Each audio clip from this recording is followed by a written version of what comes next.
In a country like Nigeria, the quest for equitable remuneration for owners of creative works remains a pivotal issue.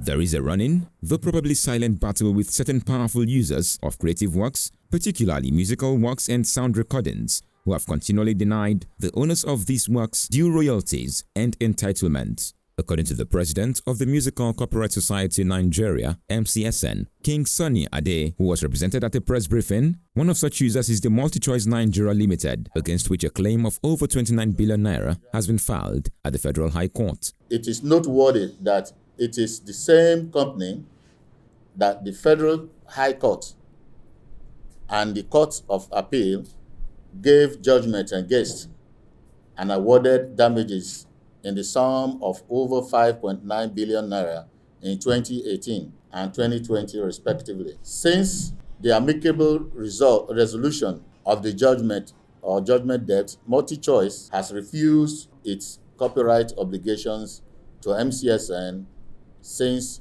2021 till date. King Sunny Ade says the actions of such outfits have been hugely detrimental to the success of the musicians and even denied the relevant government their share of revenue. A board member of the society and former president of the Performing Musicians Association of Nigeria, PMAN, Dr. T. Mark Iseli, decried the unacceptable treatment meted out to Nigerian music rights owners. I'm always surprised when in Nigeria we hereby promote, oh, that's not our business. When I was the PMAN president, we even got laws established which said that foreign artists performing in Nigeria must have temporary work permission. They pay tax at source to the state where they perform, 35%, 30% to the government, 5% to PMAN. The MCSN says those days are set to become history, but called for the cooperation of all owners of music rights, especially A-list artists who might not see the need for representation in the heat of current successes. For the so-called A-list artists who are still sitting on the fence, they are the big losers at the end because they won't remain at that top for life. It's only for a period of time. When they no longer get shows, when their albums are no longer making the waves, then they will have to look for alternative means.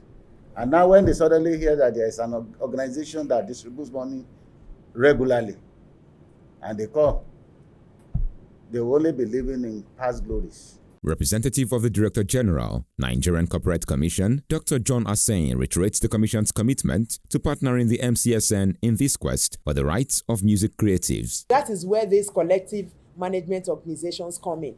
They come together, you give them a right, they negotiate, they grant licenses, they collect royalties and share to their members, something that the members would not ordinarily have been able to do for themselves. So we appreciate what they are doing, and we are poised to stand by them to create the enabling environment for them to thrive. Access 24 correspondent Samuel Ojo reports that with the intervention of the Musical Copyright Society Nigeria, MCSN, owners of creative works, especially in the music industry, can now begin to peddle their craft with more confidence that their efforts will yield commensurate rewards.